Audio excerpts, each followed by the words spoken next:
Yeah, what's up, dudes?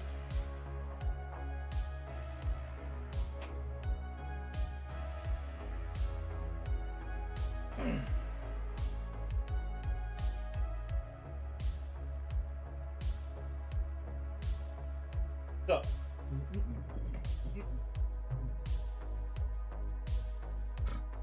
Noah Lonnie, Mysterious, AC, Roth, Vince, what's good? Happy Saturday. Hope y'all are having a good weekend.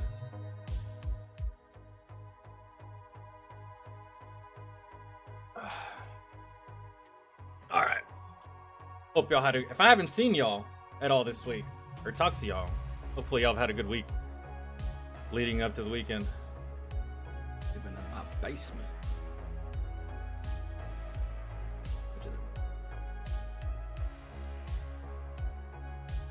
Get her Saturday off for the first time in a while. That is kind of crazy, yeah, because like you literally work always.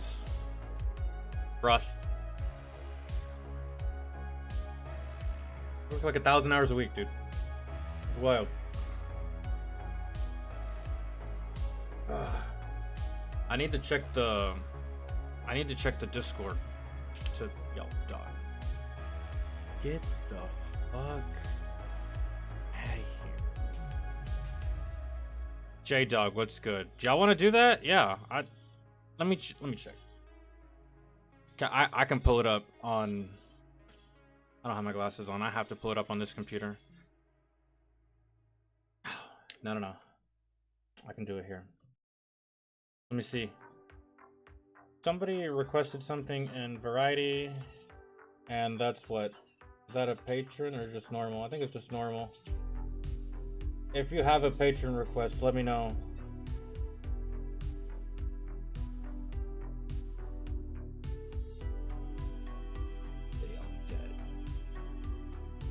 What does that say? Hip Hop's Biggest Flops by Luista. I've watched this channel before. Let me check the patron, because I got a whole bunch of shit in my watch later too. Ryan, what's good, man? Braxton, what's good? How are you? Okay, if y'all are putting shit in, tell me where you put it. I got 2 sections. I got one for patrons and one for non.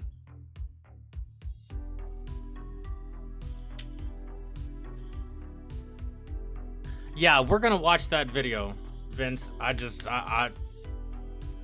let me see what we got going on, because I'm down to watch that. I've seen the movie, so I would like to get a little bit of backstory on, you know, maybe he'll do a video on every character from that, right? That would be pretty cool. I'd watch that. I'd watch those. Braxton, what up, my friend? Hope y'all are all doing good.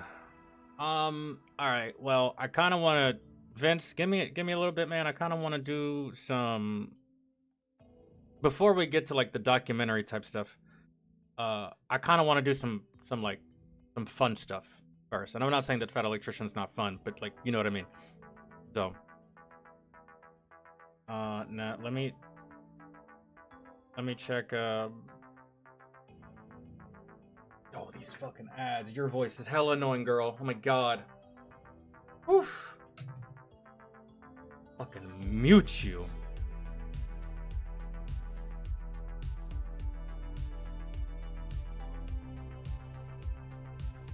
What does that say? Oh. Somebody just dropped a video about Crocs. You should react to Sinners. Insightful and intriguing film. Oh, the movie with Michael B. Jordan? Yeah, I want to watch that, but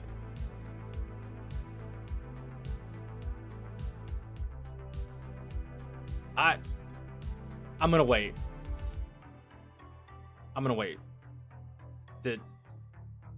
Because I'm gonna go see Superman next month, and after I see Superman, quite possibly within the same day or the same weekend, I'll go see Sinners if it's still in theaters, and yeah, or I'll just try to get it on streaming on my tablet.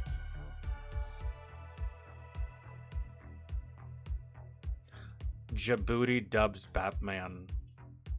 Someone told me to check out in the comment section. They told me to check out something called Border Pubs or Border Dubs, but I don't know. I can't remember. You put yours in Patreon. All right.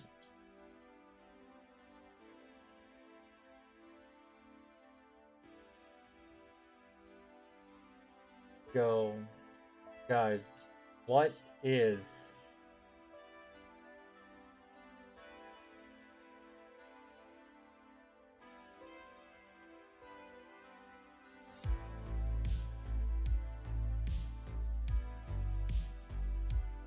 I'll bet we can watch that first. I'm down to watch all the stuff that y'all are putting in chat, but we got to do the patron. We have to prioritize patron requests. If y'all want me to prioritize your requests, just become a patron, man, or just become a member on the YouTube side of it. I treat patrons the same way I treat the YouTube members, right? And basically, all your shit is prioritized, and you can make as many requests as you want. There is no, I mean, there's no limit to anybody, but I'm down to this though. Wartime stories. These soldiers witnessed the Yo, this song is mad annoying. Why is this?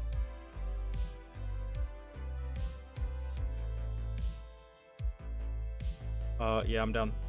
These soldiers witnessed the unexplainable in Iraq. I saw a UFO when I was deployed, but I don't really expect y'all to believe me. I saw some weird shit. I also saw a UFO when I was like 10 years old.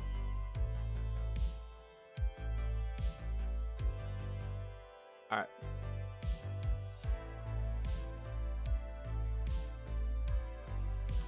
Umbreon, what's good, dog? Yeah, I need to change the prices to my Patreon, by the way, because it's 2, 5, and 10, I think. But some of those prices were back when I was doing music reactions. And maybe I could still leave it like that, but I could probably lower the $10 to $7.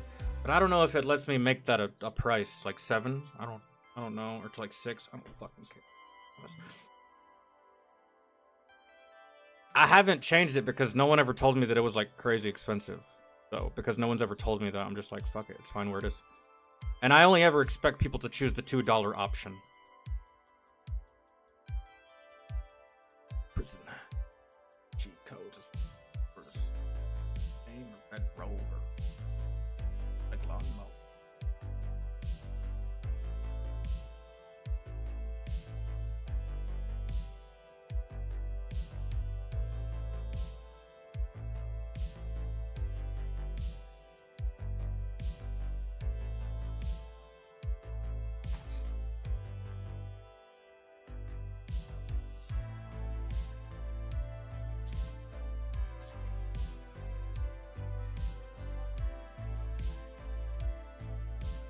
Yeah, alright. Bet. These soldiers witnessed the unexplainable in Iraq.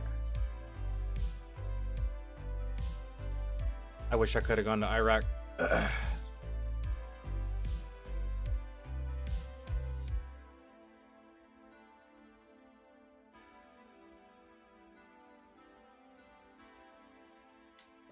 Alright. I mean, I saw weird shit. And I heard more weird things than I saw. I did see some weird things when I was deployed, but I need my glasses for today. This is gonna be weird. I rarely wear these things anymore because I'm always I record and upload more than I stream these days. Holy shit.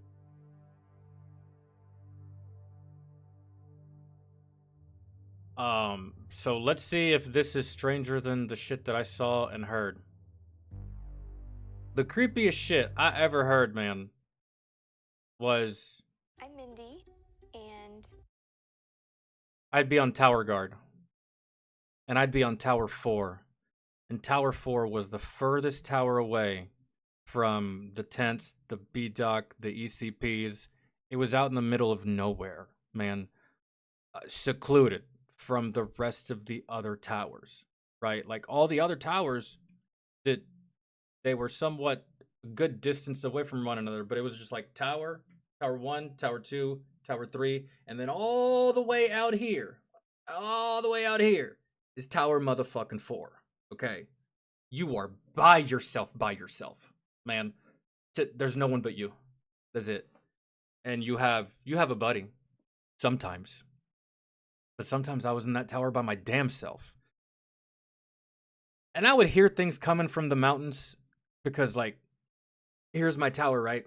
And then about, like, 20 meters, it's just a big ditch. And then 25 meters out, it's a whole bunch of sea wire. And then after that, it's like 30 to 50 meters to the base of the mountain. And then the mountain just starts going up, right? I'm surrounded by mountains. I'm just all around, just surrounded. We all are just surrounded by mountains. We're like in this big, geographically it's retarded, but a high command told us that there was a reason, right? Good enough, I suppose. And the things that I would hear coming from these mountains, dude, it just didn't even sound like anything I'd ever heard before. And sometimes it felt like the mountains were moving. Like sometimes, have you ever heard like a house creak, or like it's like really windy and it's raining and your house is moaning and groaning? Usually you hear that with like really old houses with old infrastructure. I would hear those types of noises coming from the mountains. Like the mountains were just groaning and moving and fucking, and I just heard shit that didn't sound like any kind of animal I had ever heard before in my entire life. Shit that didn't even sound human. Shit that it did not sound God-made. That's for fucking sure. It just didn't sound like anything that belonged. And that shit was just mad creepy. Mad fucking weird. I couldn't explain it. And then I reported it a couple times. I was like, hey man, I hear some really weird shit. Can you just, we had a big camera called the Raid Tower. It's a huge tower with this camera that could see for miles upon miles upon miles. Radar, it just fucking infrared, night vision, the whole nine, right? And I was like, hey man, shine the camera over here and just like, do you see anything? And then nothing every single time. Nothing every single time. And then the people at the B-Dock started to think that I was crazy. And once they started to think that I was crazy, I stopped reporting. Because I was like, yeah, you ain't about to take away my weapon. You're not about to take away my bootlaces. Yeah, no way. I'm not, and you're definitely not about to send me to fucking mental health. So I just stopped reporting. Once they started to look at me like I was weird, I was like, yeah, that's not a good look here. We're not doing that. So, anyways.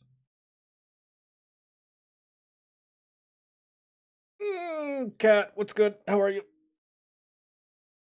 As for Final Destination Bloodlines, I've seen it 5 times. Interested in seeing The Long Walk, The Home.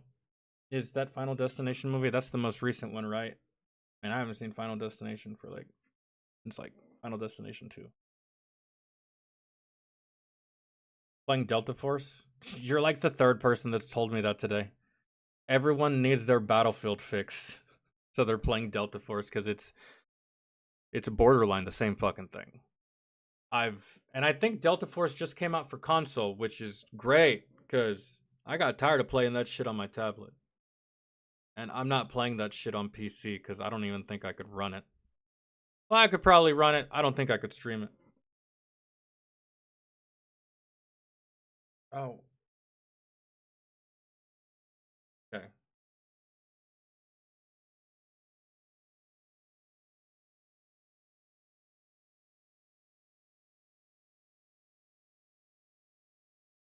AKA log bouncing simulator.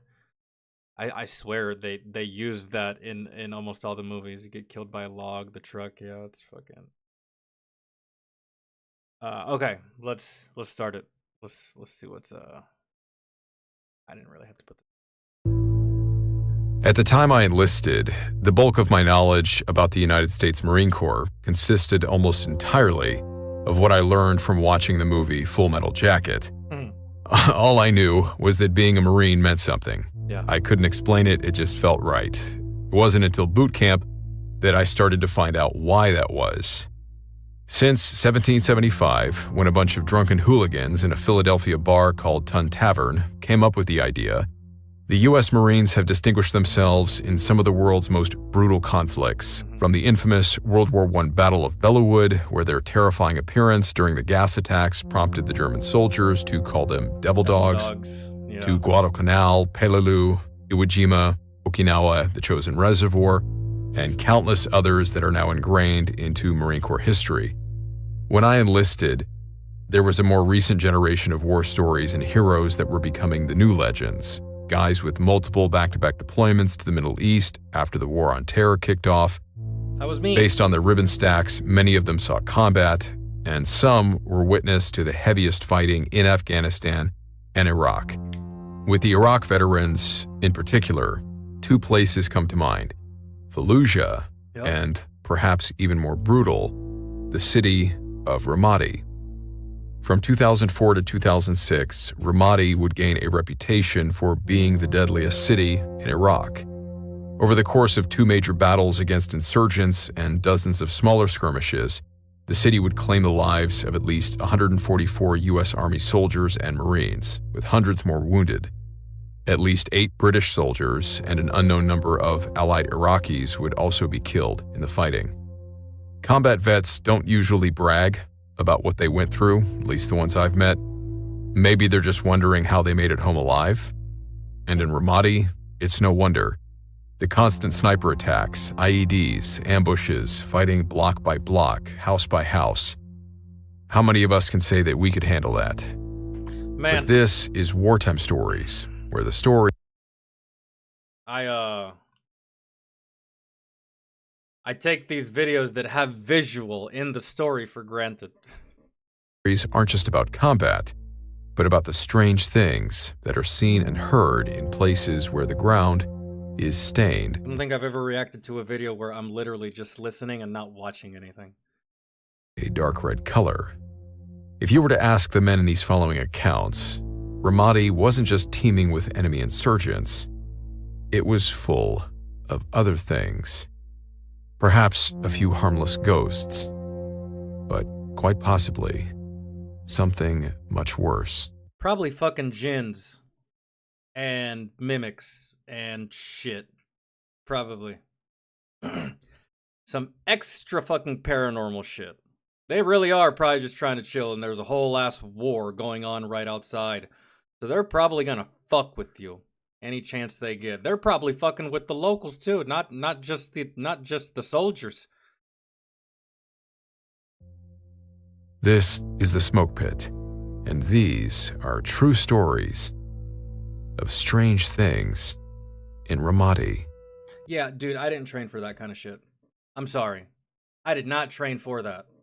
I'm just imagining right now, like I'm on Tower 4, and I see some shit, and I stand up, and I look, and I get behind the scope of my weapon, and I look closer, and I see that fucking thing staring at me from... I know that that's not the enemy. I know it's not. I'm opening fire. I'm opening fire. That I'm not even asking for permission. And then I'm get on the radio, hey, I just killed a thing. Come see. Shine the camera. They're gonna Nah, man, there's nothing there. You just fired at nothing. And now you're in trouble because you just fired at nothing. Okay. Cool. I feel safe though. A lot more safe than I did before that fuck. It's probably jinns. Jinns and mimics are the most...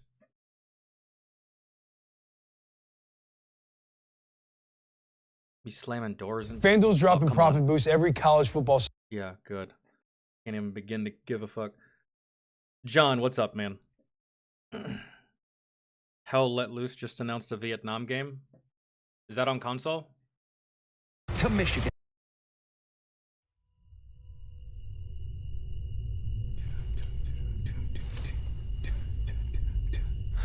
I don't know about you, but I'm getting mad Miami Vice vibes from this place. Police station my ass. More like torture house.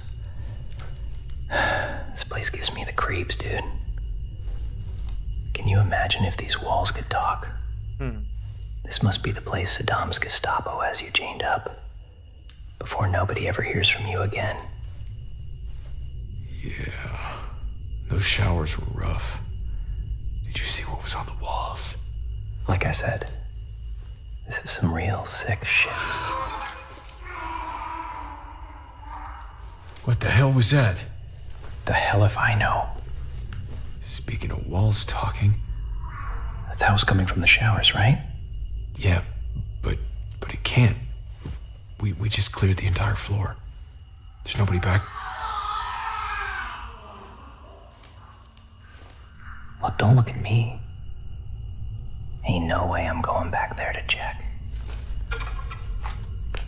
3-1, this is 3-2. Over.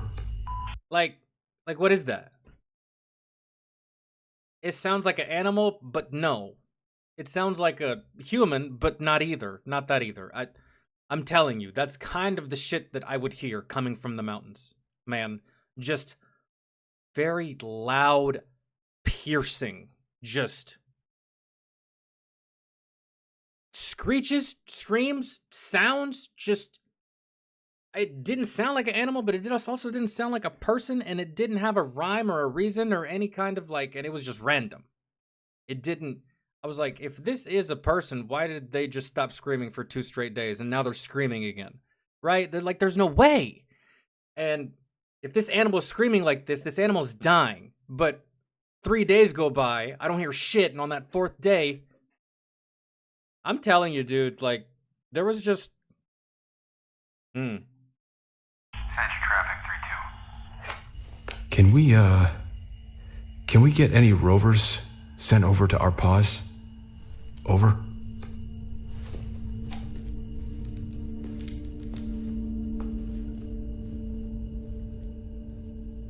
This first story was sent to me by a Marine veteran under the name of Clay Tom. While serving with the 5th Marines in Ramadi, Clay found his platoon posted up in one of the city's police stations. As it turned out, the station had a dark past, which may have attracted the attention of something interesting. I was with 1st Battalion, 5th Marines. In 2005, I was in Ramadi, Iraq, on my 3rd tour of duty in the country. During my time, we 2005? Dude, I was like a sophomore in high school. had to do guard watch over an old Iraqi police station and its jail/holding area.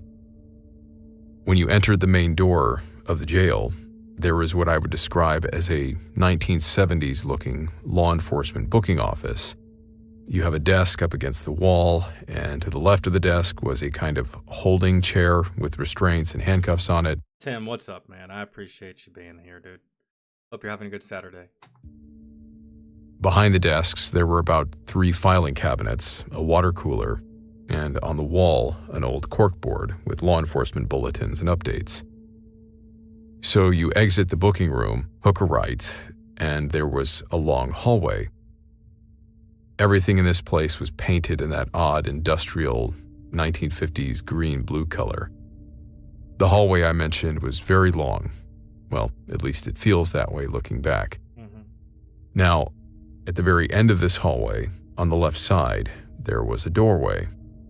And through this doorway was a very strange room with ceilings raised about a foot higher than the hallway outside. Kind of reminded me of the showers you'd see in a gym locker room, but all open concept. But what was really disturbing were the shackles and chains mounted on the walls. And man, the smell of this room, it was that metallic scent of blood. Yeah. It was so heavy that you could practically taste it in the air. We shined our flashlights toward the drains and saw what looked like dark stains of blood and what It's a torture chamber, man. It's a torture chamber, and this is a police station, so yeah. People succumb to their the word? People got fucked up in this place. and they got fucked up so hard that they just died. Because when it comes to Iraq and it comes to Afghanistan and it comes to these Middle Eastern places, the way that their law enforcement operates is a lot different than here. Over here, you got rights. You ain't got no fucking rights in that country. If the police want to fuck you up, they will. Pretty much. And there was some pretty unsavory deaths that happened here in this torture chamber, and it's a perfect breeding ground for paranormal activity. The same way you would see at a cemetery or at an insane asylum or at a children's hospital that had malpractice or whatever the case may be. So, yeah. Ugh. Think were hunks of dead skin and hair around the drains and on the shackles. I'm sorry for all the gross details. It's just that I often question if what we saw that night was actually real. So I just wanted to set the stage as much as possible. I think this happened in February or March. Either way, it was early in our deployment, and the nights were a bit cool. That night, I was manning the machine gun at Post Alpha in the police station. It was a 12-hour shift, 1900 to 0700, and I was with another Marine that we'll call Jim. At some point during the night, Jim and I began hearing what sounded like someone yelling in Arabic. Neither of us spoke a word of Arabic, but you didn't have to understand the language to know that this guy was in an incredible amount of pain. You can understand. Well, if he's screaming, yeah, that's easily understandable. But if they're not screaming, you can understand tone over there.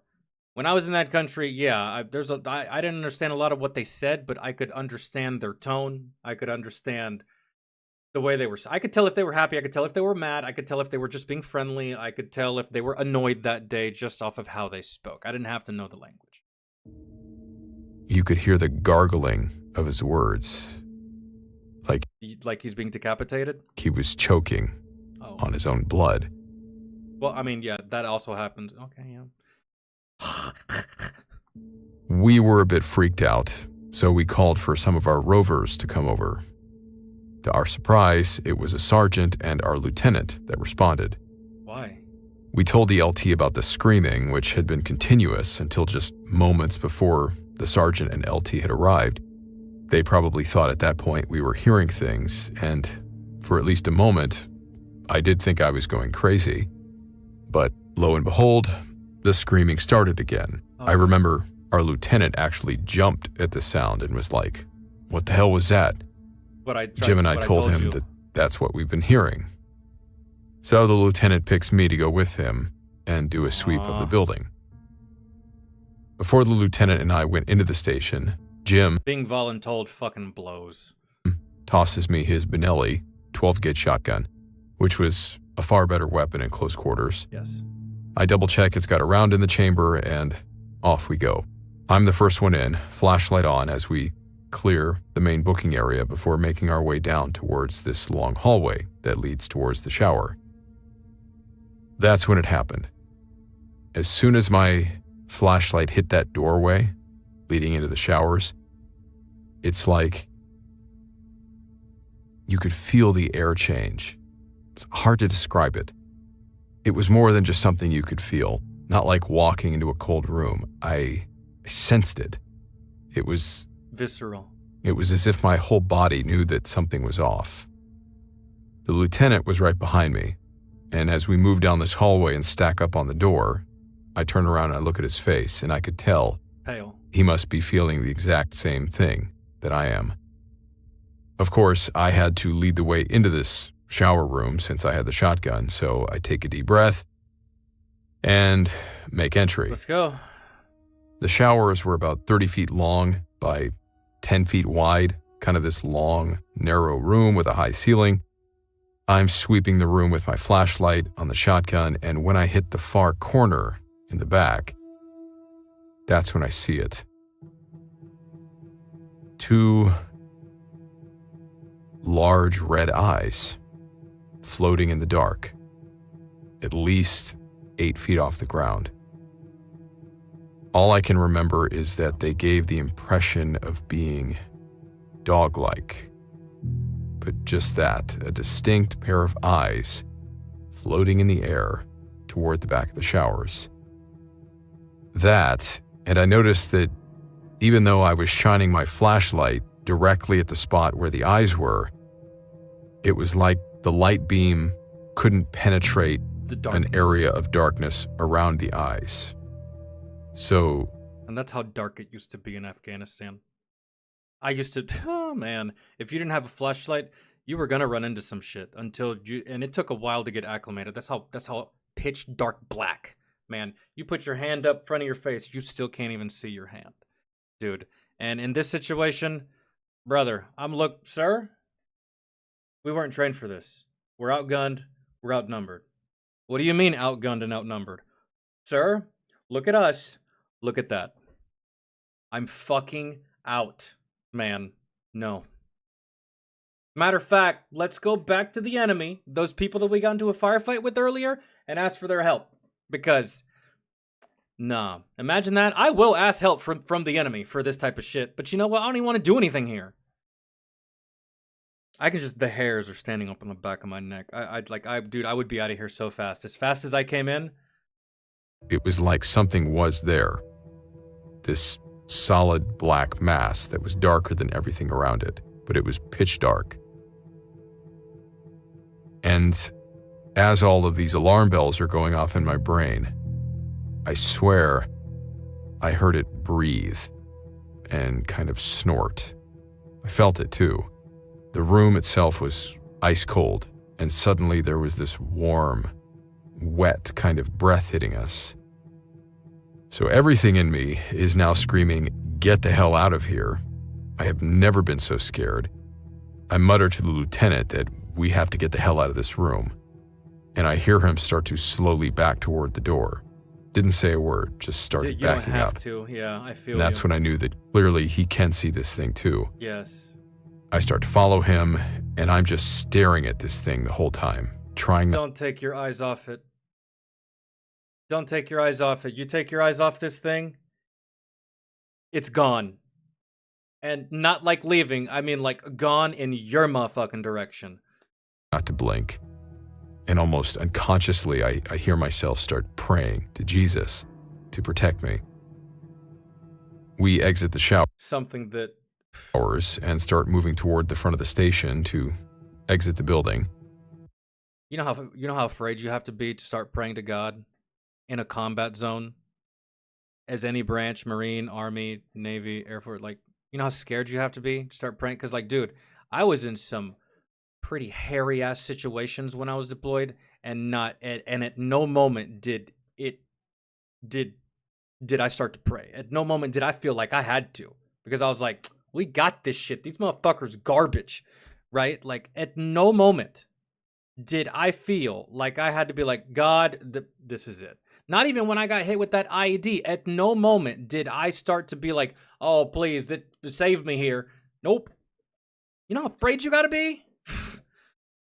He's got one hand on my shoulder, guiding me around obstacles because the whole time I am still facing backwards towards the door that we just came out of to the showers, keeping my shotgun on it.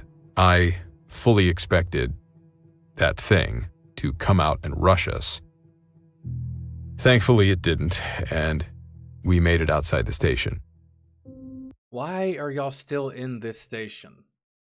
And when y'all got to the station, I'm assuming y'all checked everything, y'all cleared every room, because, like, it would be very ill-advised and not safe at all if you just took occupation of this building, but you never bothered to clear it.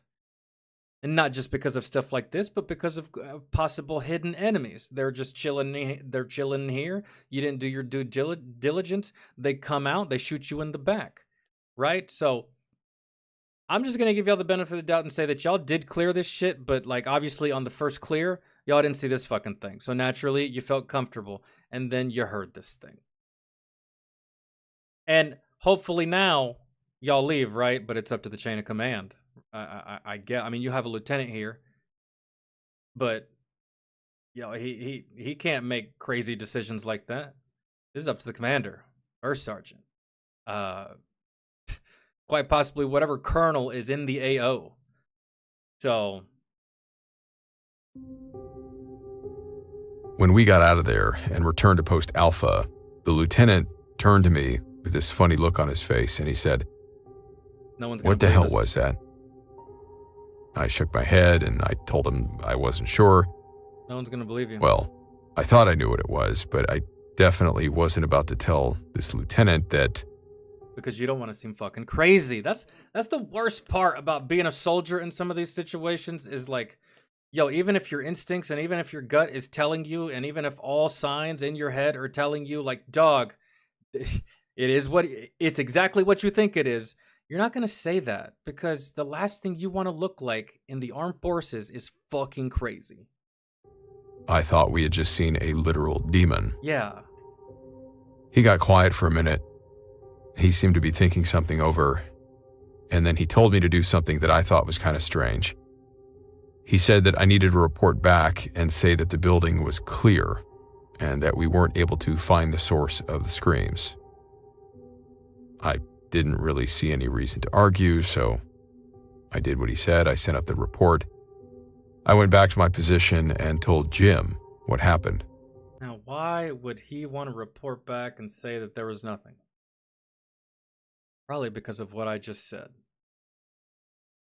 This lieutenant is not going to entertain, or he's not going to let the chain of command see him entertaining weird shit. It's just kind of like if you call the police is not going to entertain weird shit. You call a 911 dispatch talking about there's a ghost fucking trying to kill. Those cops aren't really going to take that seriously because that's just the way their brain works. And in the one case where they see some weird, unexplainable shit, they're probably not going to say anything, man, because it's just hard for them to change the way it's hard for them to change the way their brain is working in that moment. It's such a shock. It's such a just like you don't know. I told him that it was probably a good idea to never go into the showers again. I'd be itching to leave the whole fucking building, but As far as I'm concerned, that was an evil place. And that was just my first night on Post Alpha. I never saw that lieutenant again, never got his name. I did ask my staff sergeant about him at one point, and he told me that the lieutenant had been sent back stateside for some kind of family emergency. Not sure what that was about. The longer I stayed at Post Alpha, the more weird stuff seemed to happen. got sent back stateside from a deployment, a family emergency. I guess I'm willing to. I guess I'm just gonna have to accept that. I'm willing to accept that, really, because, or maybe he just found a way to get the fuck out of this country. And he's a lieutenant, so a lieutenant going to his chain of command and being like a spur of the moment thing, talking about, hey, I need to get home, man, this is happening. He'll have more leeway than someone like an E4, lower enlisted. So Things you can't explain away, like 200-pound sandbags being thrown around by something we couldn't see. Or the strange black shadow figures that we would see moving around the front gate.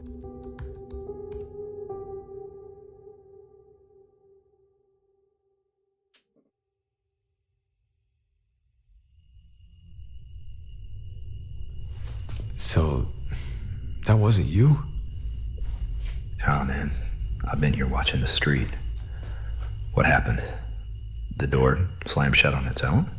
Yeah, like, I was just, taking a rest in the back room and the door just slammed shut. Scared the shit out of me. I checked the room and the hall, but I didn't see anybody. Oof, spooky. I don't know, man. Probably just the wind. Yeah, must have been. But do you feel any wind coming through here? Yeah. No, I don't. I don't know, dude. This place is just off. Maybe it was one of those Iraqi guys. There's no... That scared the fuck out of me. You saw that, right? Yeah. I think so. What the hell was it? That's the girl from The Grudge. The fuck? And then this creepy ass black These cat. next two If you don't get the fuck stories on- were first submitted to Nick Orton's Tales from the Grid Square Project. The first account comes from a soldier in the U.S. Army who found himself conducting Overwatch in Ramadi, a routine post that suddenly became anything but. Ramadi, Iraq, 2005. My team and I were staying in this house to watch the intersections near Saddam's mosque. I was up all day coordinating that night's mission, so by the time we roll in, I'm already pretty exhausted. But when we get into the house, we immediately feel this sense of Dread, uneasiness. probably. Something about the place was off, and although nobody said anything, you could tell that we were all a bit uncomfortable. The fact that we saw what appeared to be bodies crammed underneath some large pieces of tile, that didn't help. But we shook it off and set up our positions. I told my ATL, assistant team leader, to take charge while I got some sleep. And then things got really weird.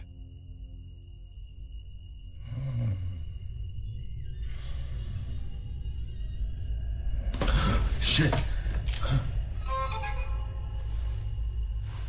Sean, was that you? The hell are you doing slamming doors? Sean? I swear to God, I've got about zero patience right now for this bullshit. Sean?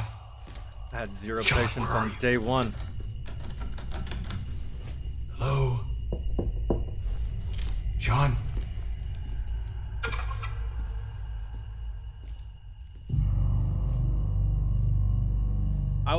It was about 3 a.m. when the door to my left just slammed shut. It's hard to assume anything else, man, as a soldier, because my first instinct would be fuck games. One of you motherfuckers is playing games, y'all are about to piss me off. So it's gonna take this guy a minute to truly see that he needs to, like, get the fuck up. Which immediately woke me up. I asked my team if anyone came up and went through the rooms, but everyone was where they were supposed to be. I got up to check the door in question, but it was locked. Wait a second. Sorry. Change that off auto. I cleared the room and searched for any signs of intrusion, but as far as I could tell, everything was secure. I shrugged it off, and since there was no getting back to sleep, I took up observation on the stairwell with a buddy. We were on the first landing, with him looking out the window while I was looking down the stairwell. We are in mid-conversation when we both see the same thing. A woman walks across the floor below us. She had long, black hair, and except for her hair, she was white, completely white, like her clothing was a very bright white. From us to the bottom of the stairs was about 5 feet, so we both knew what we saw. And still, my buddy turns to me and he asks if I just saw the lady in white. And I kind of laughed and said yes. I then tried to debunk You know, the whole thing. It was a windy how are you night and the palm trees were swaying, but How are you going to debunk that with any kind of excuse? You know how freaked out I would be at this. At least if I were to see some shit like this in Afghanistan, I'd be like, dog, that is a fucking ghost. Really? How can you tell? I can see her face. What Afghan woman's gonna walk around here around us showing her face? Not a nan one. Get the fuck out of here. Still, none of the palm trees would have made a shadow that looked anything like the woman there's we no saw. way. Come on, man. Stop lying to yourself. After everything got wrapped Saw what up, you we saw. ended up going back to Camp Ramadi. I guess news of our spooky experience had already made its way around the platoon because as soon as we got back to our hooch, everybody's asking us about what we saw. And that's when I told them about this lady in white with long hair. As it turned out, we were not the only ones to experience some creepy shit in that house. Another buddy of mine said that when he was sleeping on a recliner, he felt someone grab his shoulders and pull him back. And when he looked up, he saw a black figure with white eyes staring down at him. What the Arabs would probably have said was something they called a jinn. Jinn. He was so scared he ran straight out of the room. Our radio operator bumped into him and asked him what was wrong, and my buddy just played it off, told him that he was stretching. The guys on security who were watching the building's front gates also said that it felt like someone kept brushing up against them from behind.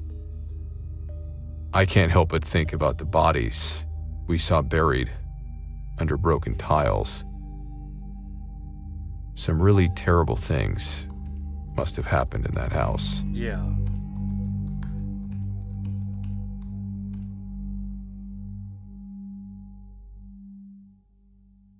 That shit is fucking creepy, man.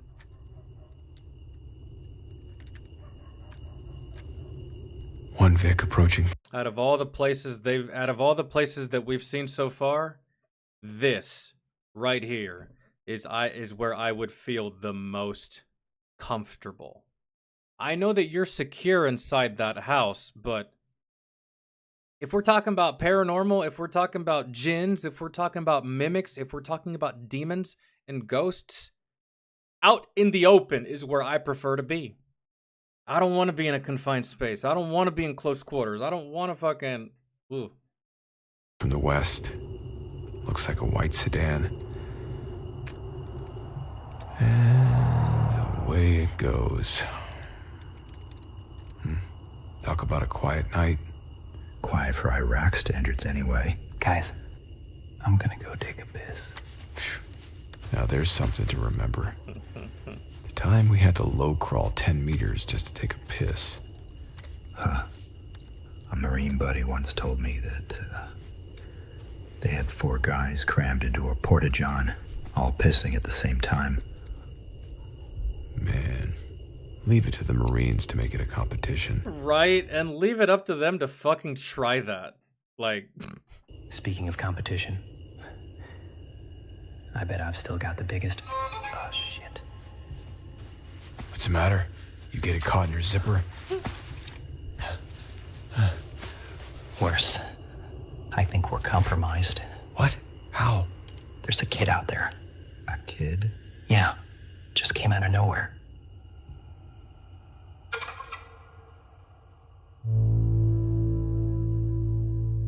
This next story was submitted by a soldier How does that kid sneak up on y'all? Ain't no fucking kid. who at one point was posted on watch on the outskirts of Ramadi. While many of the specters and strange things seen in Iraq involve shadowy figures and inhuman entities, this soldier encountered something much more mystifying. A child that perhaps wasn't really a child. My team and I were doing recon for a big push into Ramadi. We were near that big lake east of the city, south of Fallujah. I can't remember the name. Habania, whatever. It's really big and hard to miss.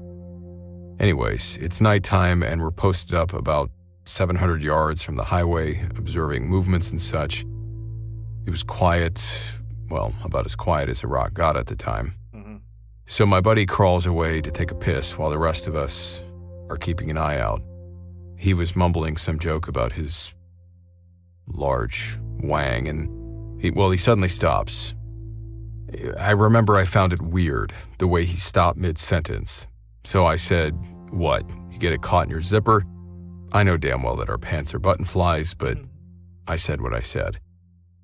He crawls up, he grabs my ankle and whispers, there's a kid out there.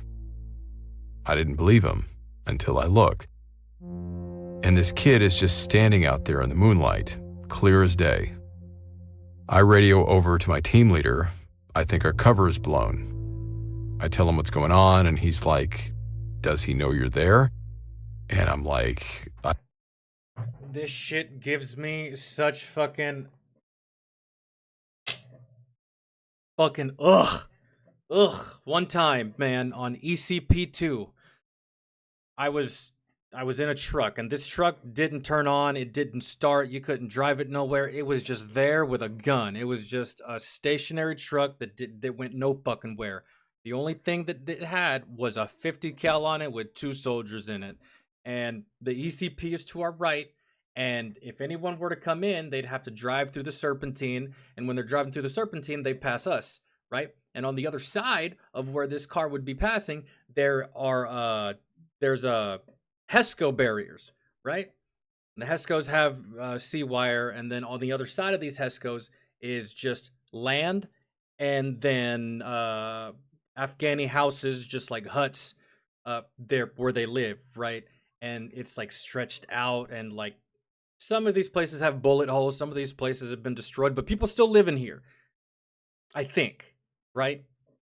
And at night, it's very abandoned, it's very quiet, it almost looks dead. During the daytime, you'll see people sometimes, right? And I just remember one night, I was on the 50 cal, and I'm fucking around with my flashlight, right? And I'm fucking around with my laser. I got 2 lasers. I got a red one, a green one. Fucking around with this new flashlight that I got in the mail. The shit's like mega powerful, and I'm just like shining and shit. And then I see a fucking, I see a face, right? I shine it out, and I'm trying to see how far the light will reach, because like, I see how powerful. I'm like, bro, this shit goes fucking far, right? And all of a sudden, I see a child's face. Bro, this is like 3 o'clock in the morning. 3 o'clock in the morning. I see a child's face, and I'm just like, oh, goddamn, creepy little fucker. Jesus Christ. So I put my flashlight down, turn it off, right? And just fucking around with my lasers now and stuff like that. And about like an hour, 2 hours go by, right? And the sun's getting ready to come up, and I'm about to be off shift, but it's still dark. And I take my flashlight again, bro. I really like this flashlight. I just keep shining it and shit. I'm like, oh my god, bro. I'm so glad I bought this. I'm just being a nerd. And I shine the flashlight in the same general overall direction that I shined it in whenever I saw that child. And in the same exact place, standing in the same exact fucking way, staring at me in the same fucking manner. He's still there. This is 2 hours later. Either this motherfucker never moved or went to bed, came back, and I just so happened to coincidentally shine it at the time that I was like, there's no fucking way. There's no fucking way. And I'm just like, Jesus Christ. Because it scared me, actually, that time. And I turned my flashlight off. And I turn it back on, and I'm just like, he's gone. And I'm just like, am I getting trolled? Huh? You fucking with me, kid? Because, like, what if I don't buy a flashlight? What if I don't get a flashlight in the mail that day, and I'm not dicking around with it? Is this little kid just still staring at me? Without night vision, you can't even see that far. Just, there's no fucking way. I was just like, I didn't say anything to anybody until right now. I don't think so, but he's right on top of us. Team leader says, grab the kid and don't let him get away. So we do. The kid didn't put up a fight. It was like he didn't care, or almost like he expected this to happen. He just calmly raised his hands, and my buddy patted him down, cleared him, zip-tied him, and walked him to our hide. Our team leader is trying to get the TOC, the Tactical Operations Command, on the line to report the situation. They advised us to get out and exfil, so we start breaking everything down and getting it all packed up. Really? We get ready to start moving. Is it because it was just time to go, or are y'all simply being told to leave because of this kid? Is this kid the reason y'all are now relocating, or were y'all gonna relocate anyways? And I'm like, what about the kid? TL says bring him. So I grab him and we were off. Alright. So we're hoofing it as fast as we can toward the lake, which is like a mile or so away. We get about 300 to 400 yards from Y'all are gonna lose this child. a from our original position and take a knee in some palm trees and bushes to make sure we aren't being followed. The TL decides we're far enough away from our original position, so we're going to cut hard into this big canal that runs right through Ramadi and connects to the lake. He said we could follow the canal straight to the rendezvous and use it as a cover, so we can really book it. But when I turned around to grab the kid, Gone. he was gone. Yeah. Just I knew it. straight up vanished. There was With the zip ties and everything. no sign that he was ever there, besides 2 zip ties on the ground. Never mind. There was no noise, no footprints, and the zip ties were still intact, just laying there on the ground. It was like this kid just Vanished. literally disappeared into thin air. I know for a fact that 7 other guys saw him, and a few physically interacted with him. None of us imagined this kid. He was there. My battle buddies. And where the fuck did he go? Iraq, man. Look at this desolate ass desert. How far could he have gotten and they can't see him? Pretty shaken up by this. He's got his nods on. He's looking everywhere for this kid. At this point, we were far enough away from our first spot, and it's too dark for anyone out searching for us to actually see us. So we take a few minutes to look for this kid, but there's just no trace of him anywhere. Teal calls it, and we get our asses out of there. Yeah, fuck it.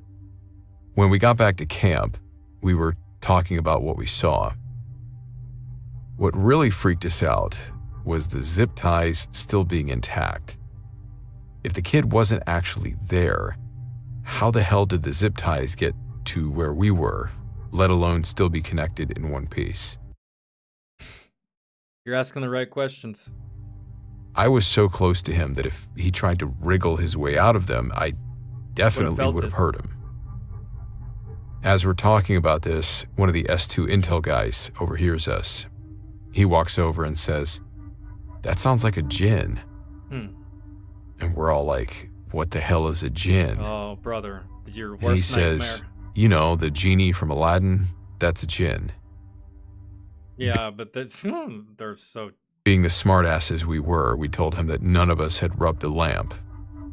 And at this, he shakes his head and he's like, no. How the hell could you scoff seeing what you just saw and you can't explain it? And this motherfucker's trying to... Oh no, that part is bullshit. And then he says, a djinn is a wandering spirit. It can be good or bad, but they're around here. When he said this, we just stared at him until someone asked, "So, was this a good one or a bad one?" I would guess the S2 just shrugged and said, "Well, you're still alive. Right? So, I'd say a good one." Damn, I got chills just thinking about it. To this day, I don't know why it showed itself to us or stuck with us for so long. Maybe it was curious.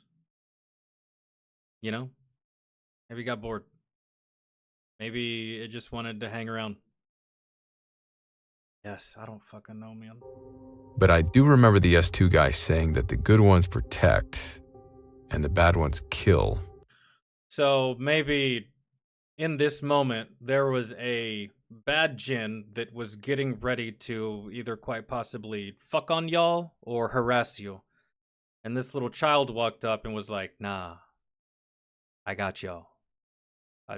I'll watch over you for now until this little fucker passes. Cause if I don't stand here, he's just gonna fuck with you, I guess."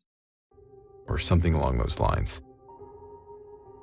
I'm not much for believing that kind of stuff, but there is something else. Yeah, dude. And at one point, I wasn't much for believing that kind of shit either. And I still approach a lot of shit with skepticism. But dog, when you see something and you feel it, you just know. Dog, I don't know how to explain it either. Sometimes you just see shit. There's been a lot of people over the course of history, they're just like, man, fuck all this nonsense, till they see something and they're just like, well, you know what? You're not completely wrong or full of shit. You know, so. Else I can't explain. I don't know what kind of bullet we dodged, literally, But I went that whole tour and never got a scratch. Matter of fact, none of us did. And let me tell you, it got hairy. This was in December '03. Things started heating up by February '04, and Ramadi was full-blown crazy by April when the Marines rolled through. But even still, I never took a scratch, not a single one, bullet or otherwise. So who knows? Maybe something was watching out for us.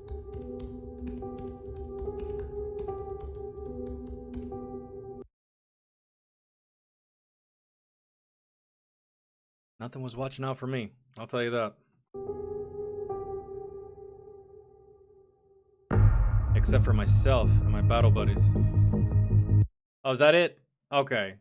I was expecting one more story. I kind of wanted one more story there at the end, but this was already a long video. Yeah, dude, I've seen my fair share of unexplained shit that, again, I don't expect nor care for anyone to believe me, because sometimes that's just the way it goes. You saw what you saw, okay? And I'm not a delusional person. I don't know, man. Or maybe I am fucking crazy. Or maybe we're all fucking crazy. I don't know. I don't know.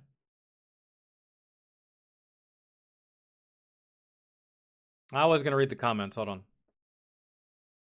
Bullet or otherwise.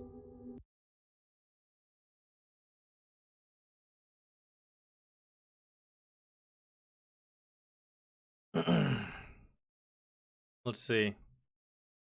The Iraq War was such a massive waste of blood, money, and the souls of both the U.S. soldiers and Iraqi civilians.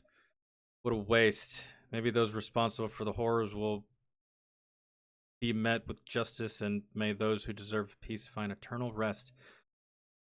Yeah, it just seems like, I mean, and this isn't specific to the Iraq War. Look at and this type of shit isn't specific to the Iraq War either. The combat is a breeding ground for this kind of shit. Horrific death, unnecessary death, wasted life, right? Sometimes in just abhorrent ways, and this type of shit is a breeding ground for paranormal type stuff. Will you see it? I don't know. You might not, but I heard and saw enough over there that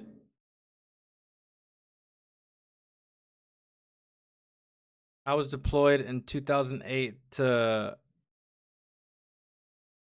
Al Habinya, which is 20 miles east of Ramadi and equal distance west of Fallujah.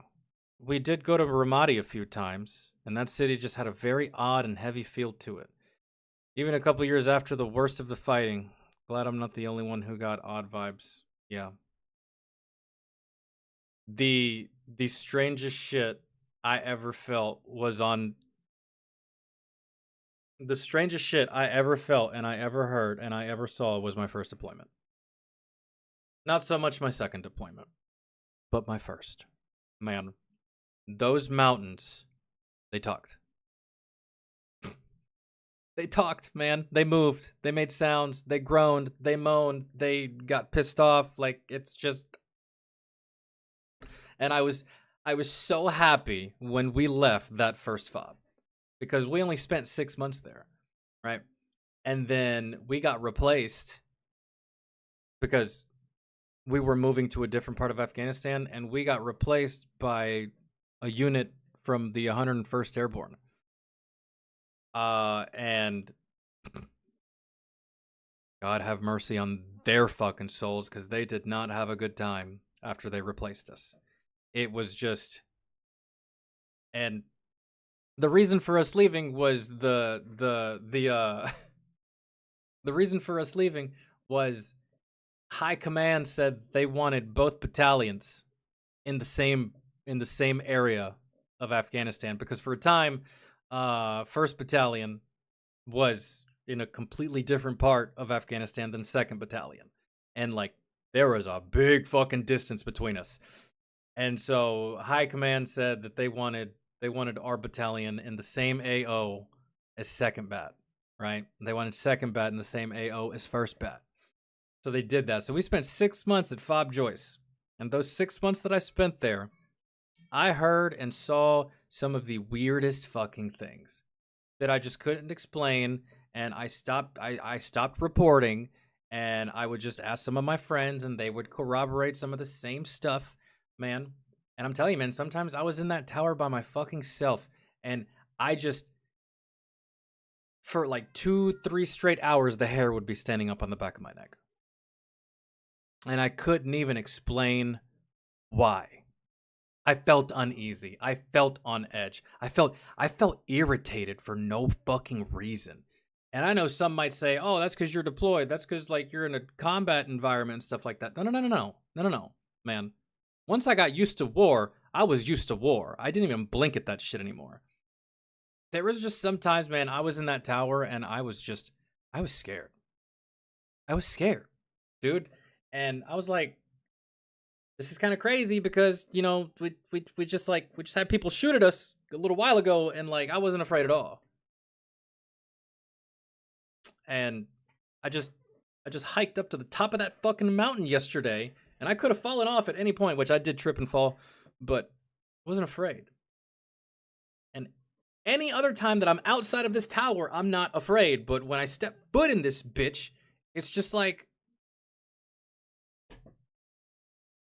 I'm telling you, that was just, it felt bad. It didn't feel okay. And then we got replaced by this unit out of the 101st, this very, very cocky, condescending group of soldiers that they got there thinking they were hot shit because they were replacing the 173rd Airborne, making up all kind of bullshit, talking about the reason we're replacing you is because you can't handle this area. Okay. That's cool, man. That's cool. You have fun. Let us know how that works out. Guess what? Within 3 months, they lost 10 people, including their first sergeant. So, yeah. I don't know what that has to do with anything of the paranormal we were just talking about. I was just talking there. I kind of got carried away, really, because it really irritates me that happened. It gets under my skin. It still eats at me. It's rent-free in my head. It still angers me every time I think about it, because all you motherfuckers had to do was just listen to us. All y'all had to do was not be cocky, condescending, full of yourself ass clowns.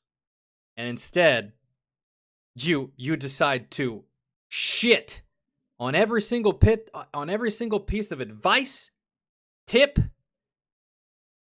don't do that we gave you. You basically said, fuck you. Okay then. You get what you fucking deserve, man. And it just makes me mad because it just didn't have to happen. All you had to do was listen. All you had to do was heed our words, because we know the area. We're experts in this fucking area, and you don't know what the fuck you're talking about. We only lost 3 at that fob. 2, actually. They lost 10. We're not the fucking same. But here's something that won't surprise you. I probably should have led with this. This was a National Guard unit replacing active duty airborne infantry. National Guard unit replacing active duty airborne infantry, and y'all want to come into RAO talking shit.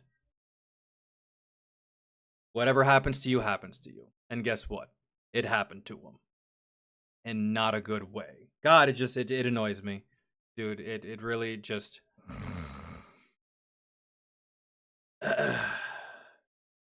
If we were allowed to punch people in the face to make them listen to us, those soldiers would probably still be alive. But because you can't punch a motherfucker in the face when they refuse to listen to you, well, they're dead. So, huzzah. I guess. Isn't that fun, guys? Isn't that fucking fun? Stupid ass fucking ignorance.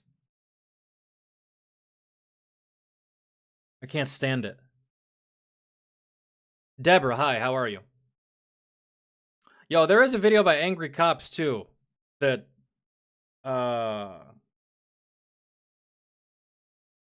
there's a new Angry Cops video. Like, dude, I was on mission one time and I had this 101st bastard. National Guard, right? He's in my truck because I'm training him on ECP, right? Training him on ECP duties. And I'm like, I get to the shift. He meets me there. I got my other battle buddy. He's like, hey man, I'm actually gonna head to the dining facility. You teach him shit. I'll be back with food. I was like, bet. So I'm like, hey man, get up there on the 50, do a headspace and timing, do all that shit. The barrel's already up there. Get it done, and then we'll continue afterwards. You know what this soldier said to me? He said, "You want me to do a what?" I was like, "Do a headspace and timing on the 50. Get up there and do the headspace and timing on the 50 cal." He's like, "I don't know what that is." I was like, "Do you have a headspace and timing gauge?" He said, "I don't know what that is." I said, "What did y'all do before you came here?" He said, "They told us we were coming to Afghanistan, man, and we came to Afghanistan." I was like, "What about NTC? Did you go to NTC?" He said, "What is that?" I was like, "There's no goddamn way. You're lying to me. Are you stupid? There's no way." NTC, the National Training Center in Fort Irwin, California. We all go to it. He says, "Nah, man, I don't know about any of that." Okay. I show him how to do the headspace and timing, right? And the whole time I'm showing him, guess what he's doing? He's not paying attention. But because we're the same fucking rank, I can't just be like, "Hey, bitch, pay the fuck attention." I could do that to a private. But to an E4, you know what he's going to say to me? He's going to tell me to get fucked. I can't behave that way. So I keep trying to show him. He keeps telling me to fuck off. He keeps not paying attention, not listening, right? Okay, cool. Don't fucking listen then. Just fuck the headspace and timing. Fuck doing all of the right protocol for this weapon. You have fun, buddy. Shaka Khan, right? About a week before we're getting ready to go to our new destination, these 101st fuckers, they've already taken over completely, right? So we're just waiting on our helicopter to get there, really. Kind of just chilling in the tents. And wouldn't you fucking know it? The guy that I tried to teach on how to do the headspace and timing on this fucking 50. Do you know what happened to the 50? It blew up. Nice, man. Nice. My 50s never blew up. My 249s never blew up. I never melted the barrels on these fucking things. But cool, buddy. Thanks. And then one of my sergeants has the goddamn nerve to walk up to me and say, "Falcon, I thought you trained these guys." Fuck you! I tried!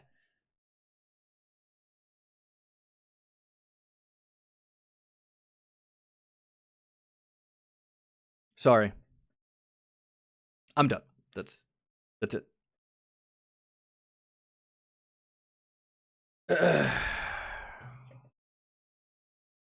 Got it. Let's check out. Do you want y'all to do Angry Cops?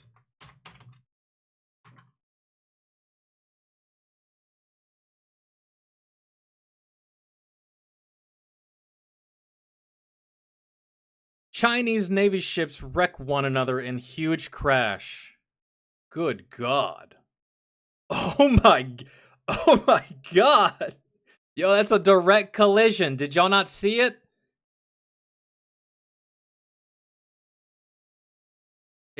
Do y'all really only rely on radar to navigate? Because, you know, I'm sitting here thinking like, I could just look out the fucking window and see another big ass boat.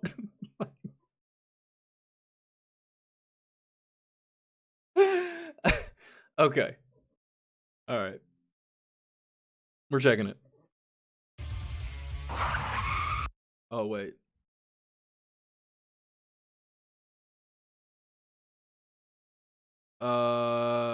The Philippine Coast Guard Ship 4406 conducted highly dangerous maneuvers on Chinese law enforcement vessels during its intrusion into waters near China's Huangayan Dao in the South China Sea on August 11th. Video exclusively obtained by the... Okay.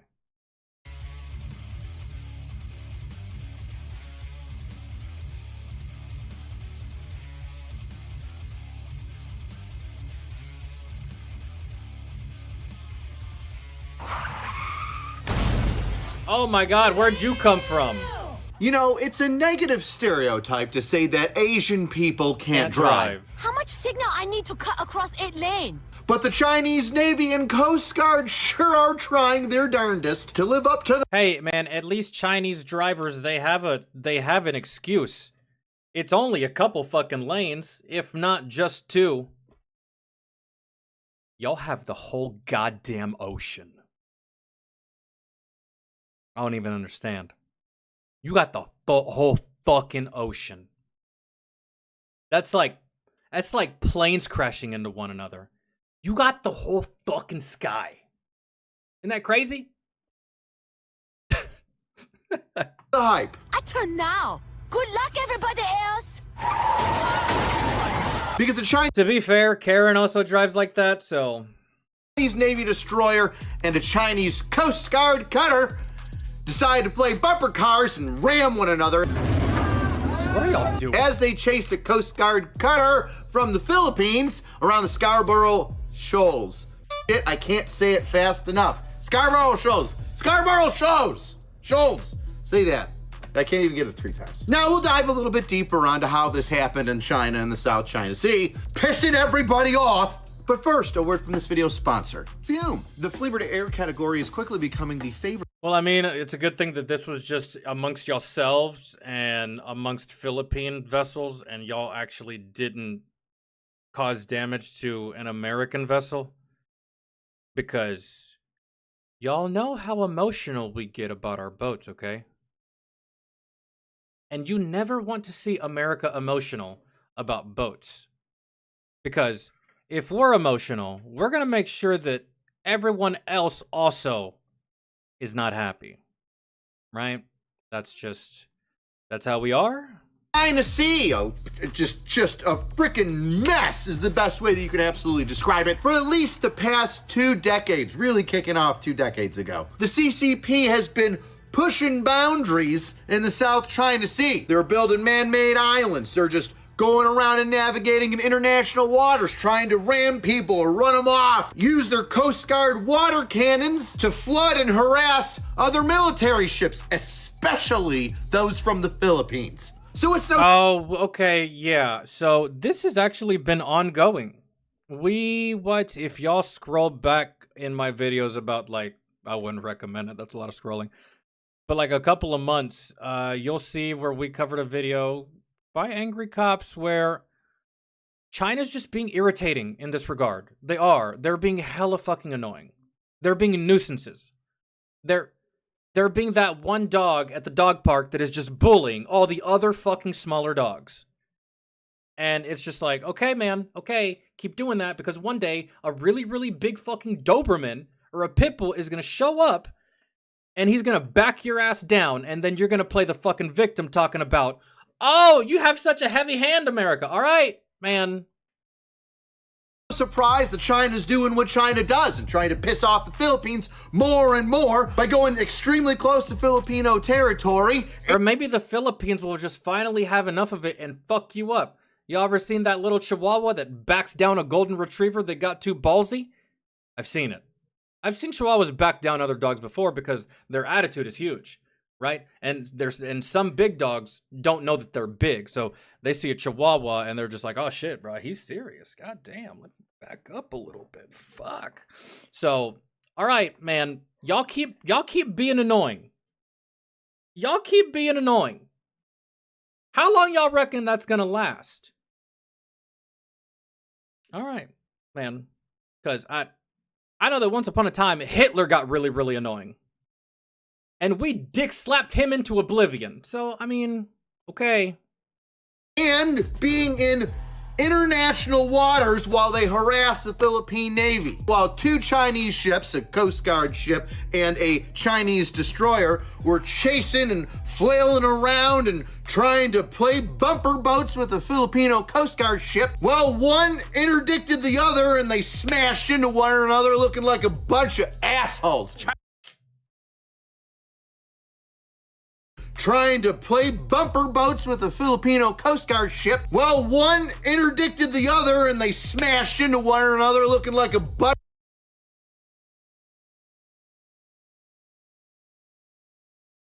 Hold on.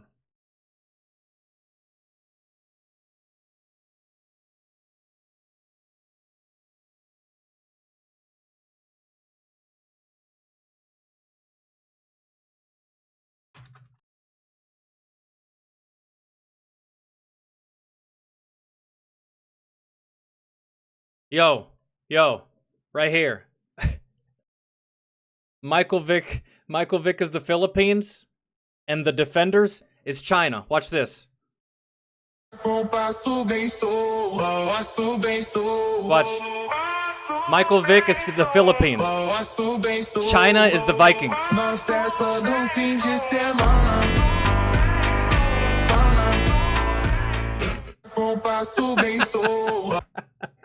Y'all ass, bro. Y'all fucking ass. Oh my god. Yeah, that's y'all. Y'all fucking trash, man. Jesus. Okay. Y'all garbage. But alright. Okay. Bunch of assholes. China is asshole. Which I find hysterical. That is just instant fucking karma right there, isn't it? Instant karma.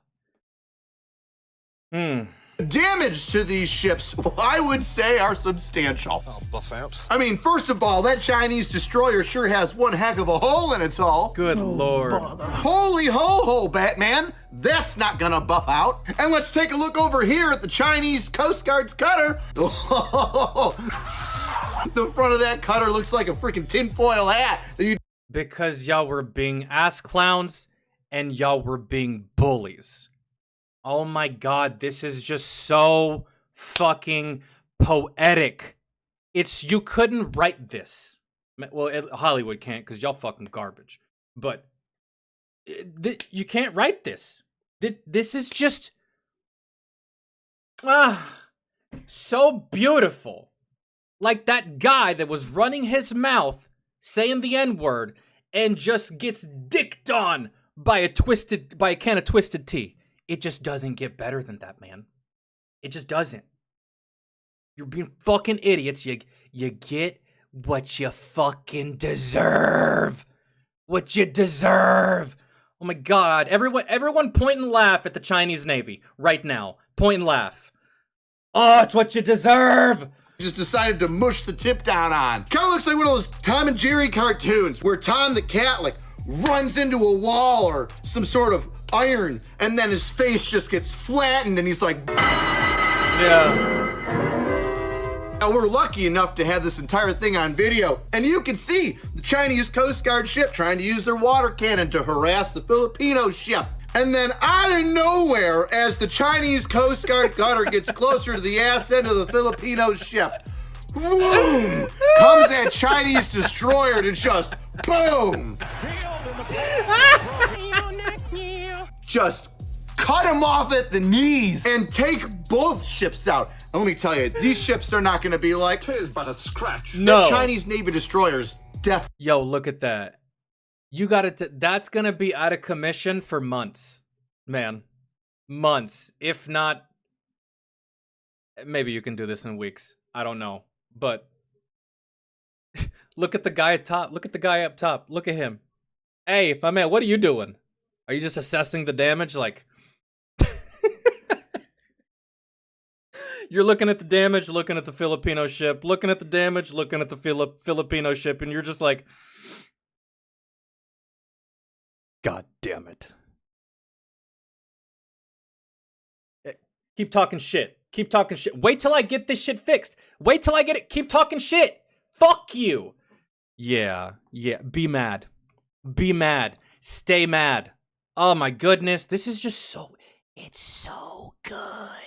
Only gonna have some repair work that it's gonna need to be done on that frickin' hull. Flex tape is perfect for marine. That Coast Guard cutter from China? Ooh. That could be turned into scrap. Yeah. I don't know how you recover from that. I think it's totaled. I think it's totaled. Hey, Navy peeps, shipbuilders, people that might follow me that know a thing or two about a thing or two. And my fellow Americans that also eat ass, right? It's fantastic. We know a thing or two because we've seen a thing or two. Would that ship be deadlined? Tell me in the comments. I read them and I need an education. That shit's deadlined. If it was part of everyday use, that shit is deadlined because it's going to take longer to fix than that, like, that's it.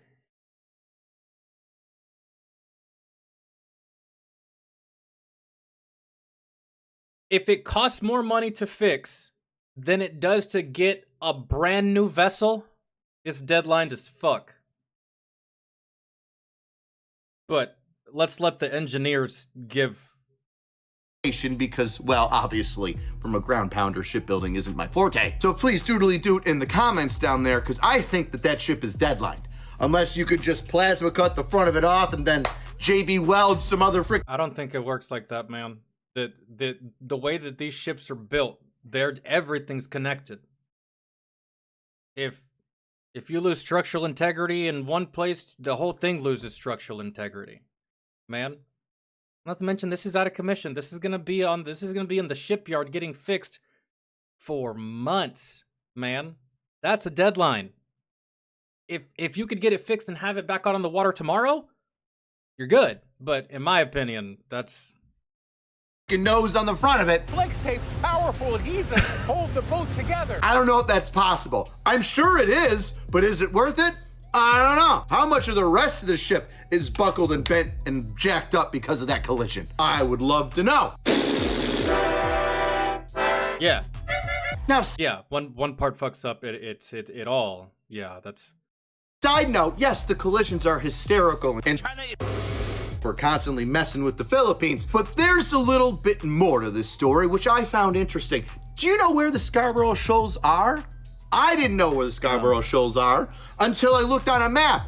And if you zoom back enough from that Google point on the map of the South China Sea and the Scarborough Shoals, you'll notice, holy shit, is that super close to the Philippines and nowhere near China's mainland at all. Now, So y'all are just being fucking dicks, man. I'm glad this happened to you. This couldn't happen to a more deserving group of ass clowns. It just can't. they say things come in threes, and I guess that's so even in war, because we got Israel-Palestine going at it, we've got Russia and Ukraine going at it, and now we've got China just jumping into somebody else's pool. And the one that I want for them to get their ass whooped the absolute most is fucking China. I really do. I hope one day, man, that the Philippines, they just have enough of y'all shit. Really. I'm waiting on that day. So I can dance all over your fucking knock the fuck out body and say you got knocked the fuck out. I want that. I want that in the future. And splashing them in the face over and over again until they give themselves their own black eye. These other countries can defend themselves. It doesn't really seem like the Philippine Navy can fare all that well, which they shouldn't even have to defend themselves from you because y'all are just ass clowns. Lord.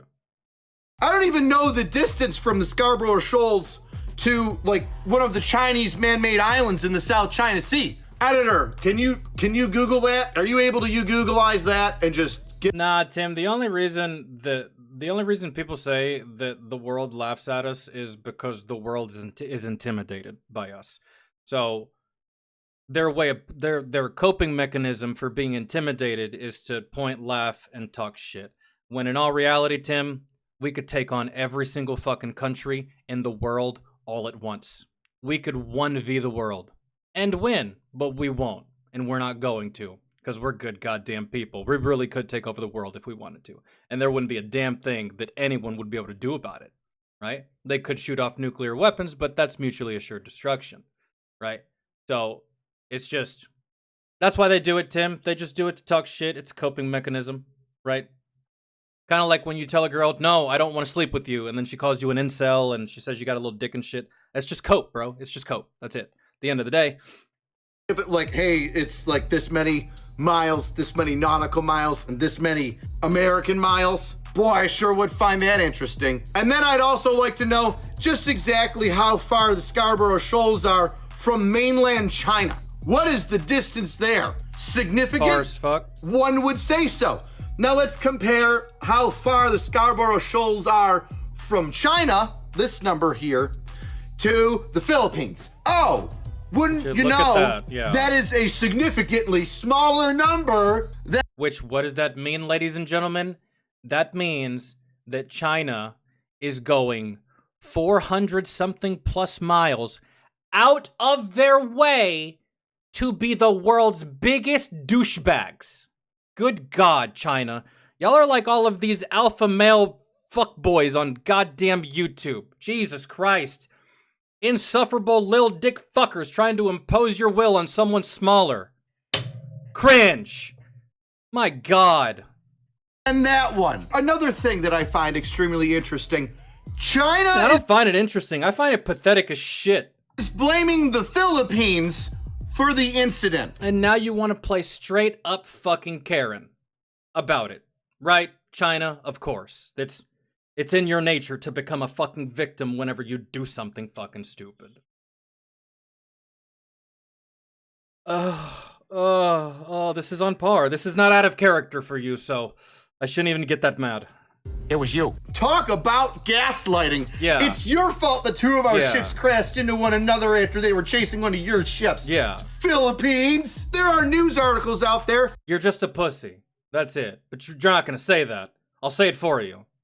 Chinese Navy, y'all bunch of pussies. Sit the fuck down. Sit the fuck down. That have the Chinese Communist Party saying, hey, it's the Philippines' fault for us crashing into one another. They're doing unsafe. They're in the South China Sea acting like jerks. And then there's the Philippines. You went out of your way to the tune of 400 plus fucking miles. You straight up targeted this fucking boat in a 2v1 engagement, crash into each other, and then blame the Philippines. On behalf of the entire planet, China, blow it out your ass. Ain't nobody gonna sit on your side of this. Ain't nobody's gonna have your back on this. Blow it out your ass. On behalf of everyone. Okay? Fuck. My God. And the fact that y'all are a superpower behaving like this. They're so cringe and pathetic. That are like, here's the video. Why don't you want the video? Are you too good to watch the video? Is that what you are doing, Chinese? Don't you watch the video, Chinese? And literally, you can't make it up. China goes, hey, not only is it the Philippines' fault, but we've got proof. Here's a photo, and a quick description of this photo, as you'll see, is there is the Filipino Coast Guard cutter in front of the Chinese destroyer. And the Chinese cutter is over here to the right. So somehow, China decided to say that, hey, it's the Philippines' fault for us crashing, and our proof is a photo of us chasing the Filipino ship. Oh, by the way, so much closer to the Philippines than China. Yeah. Like 10 times closer to the Philippines than China. Now, because we have such a good relationship with the Philippines, a United States Navy ship decided to pass through that same area near the shoals, and, well... I say that I don't know, man. I would just love to make an example. I would just love to make an example and just give our American Navy something to do. Hey, go over there, okay? Go over there for a couple of weeks, couple of months, and the next Chinese vessel that fucks with a Filipino vessel, you destroy this shit with extreme prejudice. Because what happens when a bigger dog punks out an equally as big dog? What do you think that other big dog is going to do? Oh, shit. Let me back up. Right? That's what always happens. And guess what? We're the biggest goddamn dog on the planet, China. I'm so tired of y'all thinking that that's not the truth. As they pass through, China decides that they're gonna puff up their chest and chase them off. And China's official story is that until a bigger dog shows up, and then y'all are gonna play the fucking victim like goddamn always, putting your foot in your mouth. It chased off a naval ship. I forget which one went through it. So just let me clarify this. A Navy ship, a U.S. Navy ship, decides to just pass through the shoals, be like, hey, is everything okay? Your butt looks up. Loser. It just traveling through. China says, yeah, we had a ship around that area too, and we chased them off, even though they totally weren't gonna stop or anything, and they were just going through. Our presence there totally scared away the Americans. Oh, and also, that accident was totally the Philippines' fault. Totally the China, let me tell you something right now. There is nothing about your nation, there is nothing about your people, and there is nothing about your military that I find scary. Not even a little bit. I'm telling you this right now with a straight ass face. There is nothing, literally zero, about you as a country that makes me afraid. Try harder. Try harder. Sorry. I'm more afraid of the Japanese than I'm afraid of you. China, you've shown me nothing. The only thing you've shown me is that you're horrible goddamn drivers. Shut the fuck up. You're not as tough as you think you are. Sit down. Philippines' fault. I seriously don't believe you. I wonder what it was like to be on one of those Chinese Navy ships or the Chinese Coast Guard ship. Like probably just a clusterfuck of dumbassery and ego, I guess. It's right gotta before be. they collided while they're chasing the Filipino ship away. Oh my goodness, the Chinese friends. Okay, it's very nice to be here out on the ocean in the South China Sea. Totally not the West Filipino Sea, okay? Because this is our water, okay? It's our water. You know what we need, man? We need this situation right here as a South Park episode. I'll tune into South Park. I don't watch it all the time. But I'd watch that one. And we want to make sure we got, oh, what is that over there? I believe I see a Filipino ship. Oh, hell no, they're not going to be in our water trying to make us look stupid. Oh, hell no, okay. Hey, listen here, Chinese ships, okay? We're going to go over here, we're going to message them, we're going to squirt some water on them, okay? And we're going to have this. If this was American Navy that did this, let's say, let's replace Chinese Navy ships with American Navy ships. You know who would be getting the blame right now? That fucking admiral, dog. He'd probably be relieved of duty. He wouldn't be on that vessel anymore. He'd be sent somewhere to the Pentagon to work in some back office. He's no longer on that boat. That's like... But that's the difference between America and China. We use accountability over here. Y'all just want to blame other countries because you're retarded. That's wild. If there's ever World War III, we know who's coming in last place. That's for goddamn sure. Big destroyer, we're gonna have it swim up and up around and shipping around and kind of jack with it, so that way everybody get very upset and they know that China's #1 in the water over here. Captain Z, what's good, man? Yeah. Oh yeah, welcome to Shitty War, take over the pre. Hey, that destroyer kind of come real quick on here, okay? I don't really like how that destroyer is going. Somebody by radio over there, destroyer, let them know that they're gonna come. Oh, our ship's collided, oh no! Instead of colliding with the Filipino ship, now two Chinese Navy ships collided. What are we gonna do here? Now how are we gonna bring it? Wait a second. I got an idea. I'm very sneaky. I am Chinese in the Navy. I say we blame it on the Filipinos. Yeah. We'll say the Filipinos were doing weird naval movements even though we were totally chasing them. And it's totally their fault that we got in an accident with them. It's not because we are Asian and bad at driving. It's because they're Filipino.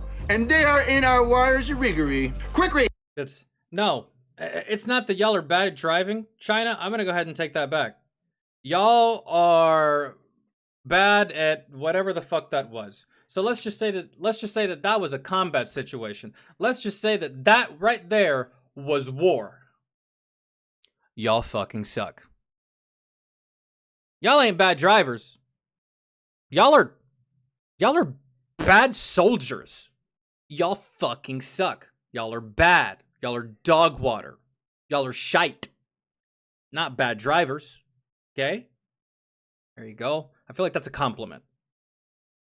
Depending on how you take it. Somebody call up Xi Jinping and let them know that the Filipino Navy has been attacking us by trying to sail faster away from us. Yeah, they're trying to sail so fast away that they caused the accident. All right, good job, guys. Let's go. Making Philippines look dumb. If you enjoyed the shenanigans you just saw, the best way to support the channel is buy yourself a shirt. What is it? POB. Oh, yeah. Let me read some comments. Let me read some comments.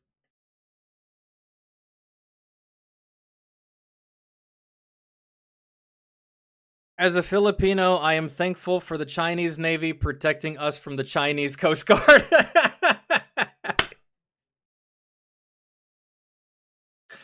I just wish that America could protect y'all. Why can't we just go over there and stand in between these Chinese douchebags and these fine Filipino people, and when the Chinese douchebags come and try to fuck with the nice Filipino people, we do like this.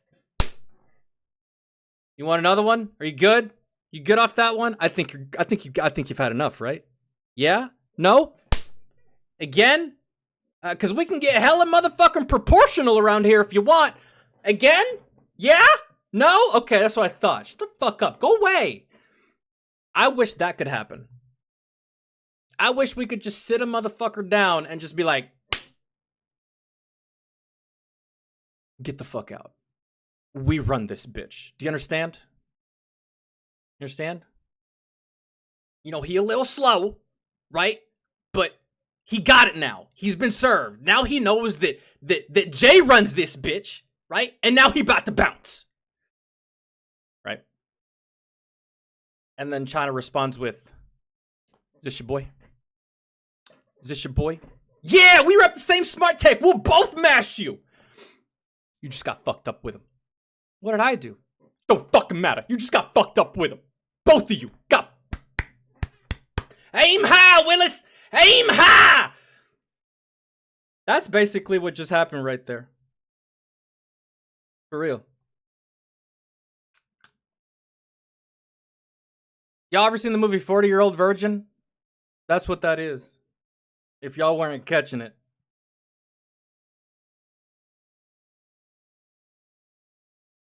The Coast Guard ships crumpled like it was made in China. Yo, those Chinese ships are probably made out of the same shit that the Titan submarine was made out of. Was it called the Titan? Yo, what was that Titan full of stupid ass rich people that just fucking dead? Chinese ships are probably made out of that same bullshit. Maybe. A Chinese destroyer. Yes, it does in fact destroy Chinese.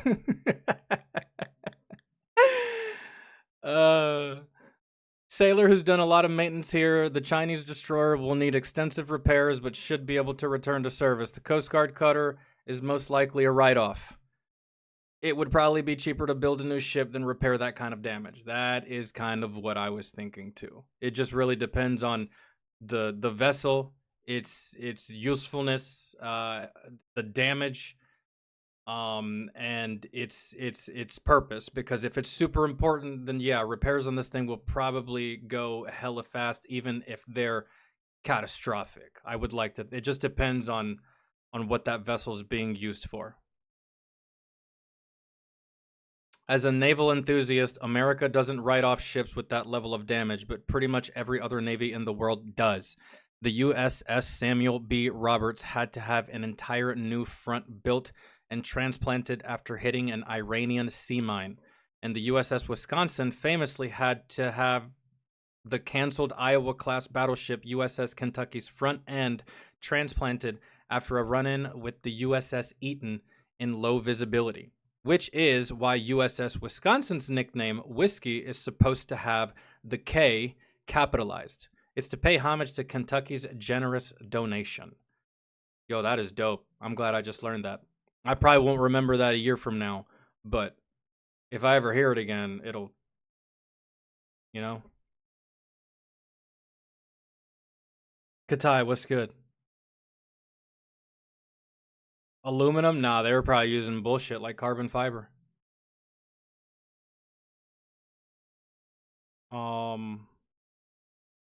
Jesus Christ.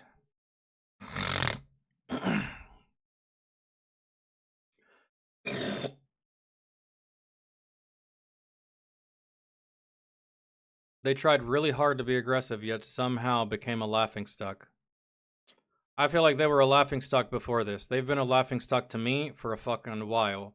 I don't think, for some reason, I think people forgot like what happened with China a couple years ago. Yo, their military was so corrupt, and the leadership was so corrupt that the president fired everyone, top generals, top leadership. It was to the point, man. It was so dire. He fired so many people. It was to the point that like China wouldn't have been able to afford to go to war with anybody. Nobody, even if they wanted to, even if they were attacked and wanted to retaliate, there was so much corruption within their military that they wouldn't have been able to go to war. They wouldn't even be able to sustain a war. And somehow, some way, for some reason, they still feel like they can talk shit and do things like this. Navy hull tech here. That ship can probably be repaired. Pretty much how you described. Lots of cutting and welding. If anything else, the CCP would make it at least look operational so they can count it towards their total ship number. Yeah. Because one thing I've learned about China is that it's all about looks. It's all about perception. It's all about yeah. Let's just look like we're competent. Let's look like we have a big navy. Let's look like we have a lot of soldiers.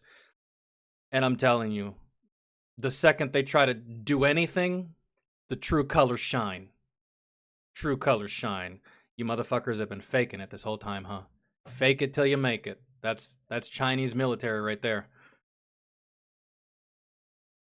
That's just kind of embarrassing. Really.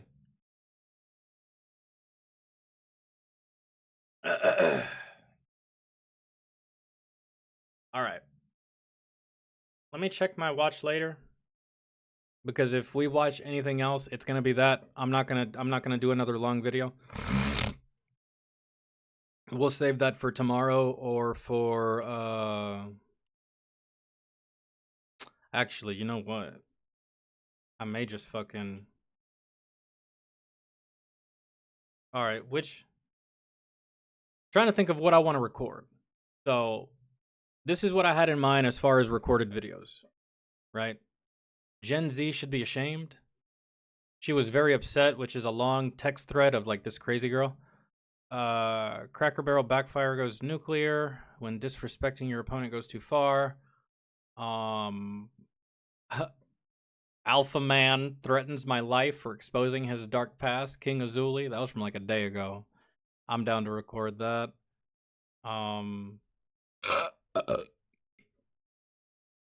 Oh, this fail video that I haven't.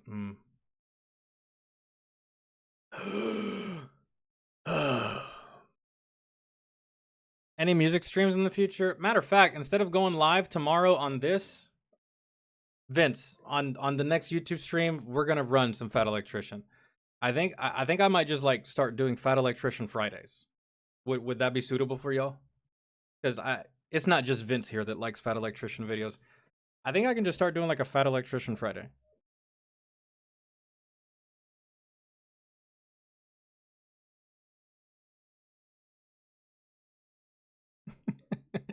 Yo, Deborah, is that a joke about the eyes? If that is, that's diabolical.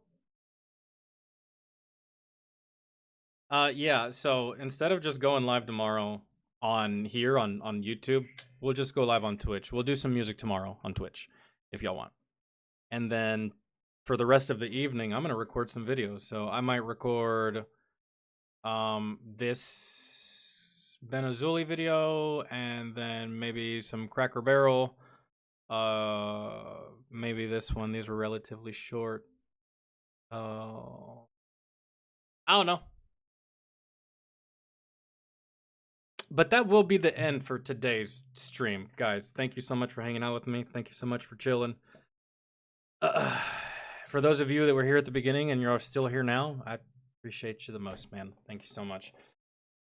So yeah, I should have some videos uploaded tonight. I really do want to record some shit tonight, and then tomorrow we'll go on Twitch. What's tomorrow? Sunday? Yeah, we'll go on Twitch. We'll do some music. If y'all have any requests as far as music, go ahead and put them in the Discord now. That way, like, you can go ahead and get them in there, because unless you're a patron, it's like first come first serve as far as like music requested. I knock out the patron shit first, but if it's not patron stuff, it is first come first serve from when you put it in the Discord. So I just scroll back up and see in the order that y'all put it. The faster y'all put it, the faster I'll do it. So yeah, I'm out though. I'm starving. I think I got some leftover pizza that I'm about to go fucking run a train on. And man, for those of you who just got here and I'm on my way out, I'm sorry, but see y'all again tomorrow. All right. So have a good one. Love y'all. Be good.